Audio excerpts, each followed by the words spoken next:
Hey everyone, I wanted to make a video. I've never done a video per se on my phone, so there's going to be some movement. I'm pacing. I'm in daddy mode right now because my wife worked last night and my 3-year-old is running around eating cheese sticks and waffles and playing with ambulances and dinosaurs. So you can only imagine the mayhem that's going on in my house right now. But I wanted to comment on the post I put up about New Hampshire State House passing the line of duty death benefit for first responders who end their life by suicide. Most of you know where I've been. Those newcomers to my page and any of the other social media platforms this get posted on. Anyone new? I've had 6 attempts on my own life, 5 of which were while I was on the job, or since I've been on the job. And for people who are popping off with comments that are misinformed, misguided, or uneducated, this is coming from experience. And for those of you who have experience, you will probably appreciate this and understand this more than those who don't. And this is no disrespect to anyone. This isn't, hey, go try to end your life so you can say you have experience. This is just the truth. At the end of the day, a first responder who ends their life should be declared a line of duty. The stress of the job is not necessarily the root of why someone does this. I can tell you that. But it perpetuates the situation to the point of breaking. However, it does not stop the problem. It does not bring awareness to the situation. It does not prevent it. And it is not helping the mental health crisis that we have in this country, specifically in the first responder community. Incentivizing is not a good word. I don't like to think that anyone who is on the brink of ending their life would use a recognition as a way to be like, yeah, now I can do it. For those who haven't been there, for those who haven't been on the edge to the point where you end or try to end your own life, I'm going to spell it out for you. The reason it gets to that point is because of guilt and shame and the fact that you live your entire life feeling like a burden to those in your life. Your wife, your kids, your friends, your family, your coworkers, your brother and sisters, quote unquote. The lack of support you get, the being pushed away because you're different. That's what gets you to that point. And I will say this from my experience, from the experience I've had when I've had these vivid conversations with other men, specifically, male first responders across this country, that when I have gotten to the point of thinking of having a suicide attempt or making a suicide attempt, one of the things that has stopped me from getting to that point and actually reaching out for help has been the fact that if I do this, my family's going to be left with an even bigger financial burden. Now, you can disagree. That's what makes this country so great. That's what makes being human so great, is that we can disagree and not have to be enemies. But as someone who has been there 6 times, I agree that if it comes to the point that person has successfully ended their life, they should be recognized as a line of duty death, especially if they're an active first responder. Retired first responder, they should get the recognition too. But if you are on the job and you end your life, you should get that recognition. The problem is, in this country specifically, we have an easier time accepting line of duty deaths. Even if it's because some 400-pound pump operator dies of a heart attack because he had a roll hose and he dies 24 hours after his shift. We have an easier time accepting that than accepting the fact that the traumas of the job and the traumas that we've brought to the job that were caused in our personal life were too much and broke us. That's not acceptable, because that's something that can happen to any of us, right?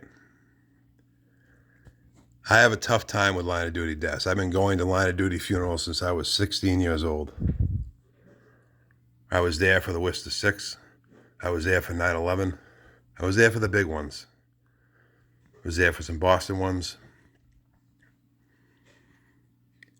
And in this field, especially, firefighters, We have an easier time accepting when someone dies when they're punched in. And that's sad because, I hate to tell you, folks, these days guys aren't dying in flashovers every time. They're not falling off ladders every time. They're not dying of smoke inhalation. They're not all big backdraft stories. They're not. If you look at the NIOSH reports, up until COVID hit, there was about a 5-year stretch leading up to 2020, from about 2015 or 16, where the average line of duty numbers were under 65. And of those 65, less than 30 were from the products of combustion or dying in a fire. You know what the rest were? Heart attacks, strokes, dying at the firehouse, falls, accidents, training incidents. Look them up. It's all public information. The job's dangerous, but the job's not dangerous like it was in the 70s, 80s, and even maybe the 90s. It's not. Cancer, stress, early cardiac disease, suicide. That's what's killing us, folks. We're just getting to the point now where cancer is being accepted. Where before, it was very cool to have the burned out gear, the charcoal helmet, the dirty flash hood, bringing your gear into the station, bringing your gear into your vehicle if you were a Call or Volley guy, bringing your gear into your house. I can't tell you for how long I slept with a set of night hitch right next to my bed. I don't even think, at least most of the full-time stations I know of, these guys don't even bring their night hitch into the station anymore, into the bunk rooms. Most of you guys leave it by the trucks because we now know that shit carries into our friggin' sleeping habits, and we're inhaling this stuff and it's killing us. And we have to change that. And like I said, here's my 3-year-old. So be prepared to hear something really weird. So we need to start changing that. And I'm not 100% sure if state governments declaring a suicide as a line of duty is necessarily the answer. Will it incentivize someone to end their life? I don't know. I don't know if that's the right word. For me, no, that wouldn't incentivize me to pull the trigger. If I was sitting rooting for a reason, me being like, oh, well, I'm going to get the black bunting on the fire truck, wouldn't be the reason to push me over the top. But that's me. But that doesn't do anything in regards to prevention or awareness. Only thing you're doing is recognizing. And you're recognizing after the fact so people have a quote-unquote good excuse to go to this person's funeral. Because it's going to either be televised or it's going to be put in Firehouse Magazine or it's going to get a represented funeral. The truth hurts, folks. We have an easier time in this country accepting when a command structure fucks up and gets a guy killed than when someone gets ignored because they have problems from a job that inundates us with trauma constantly, with a culture that refuses to deal with these things and support each other. When that person ends their life, that person is forgotten 9 times out of 10, 9.5 times out of 10. But when an untrained individual makes a bad call on a fire and gets a bunch of guys killed, we accept that. And 10 to 15,000 of us line up at their funeral or their memorial service to pay our respects, instead of asking why. That needs to change. So I guess in the end, my answer is this.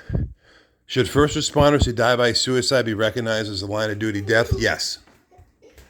But more needs to be done. And more needs to be done by our state governments, because that's an easy thing to do. Politicians always look for an easy fix. And that's exactly what this is. Oh, well, we'll make them happy. We'll make the unions happy by declaring these a line of duty. And that's what they're doing.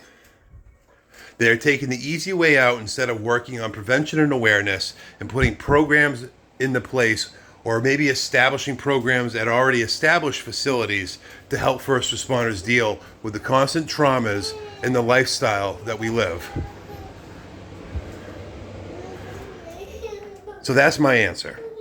And before any of you pop off at me on a comment, private message, or anything else, just remember, this is from experience. This is from losing brothers on the job, from the job over the years. This is from me having 6 attempts. This is from me being pushed aside because I was an outcast because of my mental health. This is experience, folks. This isn't just an opinion. This is a well-educated opinion. I don't know specifically what needs to be done. This is a step that may help recognize those who were forgotten. So maybe in their death, they'll get some recognition. And yeah, I guess their families will be financially supported. But that's not the answer. That's not going to stop these things from happening. It's not going to prevent them. It's not helping the situation at all. It's giving recognition to someone who should have got it while they were alive. Maybe we start there. Maybe we support and recognize each other while we're alive before it gets to the point that we need to wax a fire truck or a police cruiser or whatever, or put an American flag over yet another coffin. That's what I got. My 3-year-old is getting a little intolerable. So much love, guys. As always, I love you all. Thank you for doing what you do. Thank you for watching these videos. There'll be more.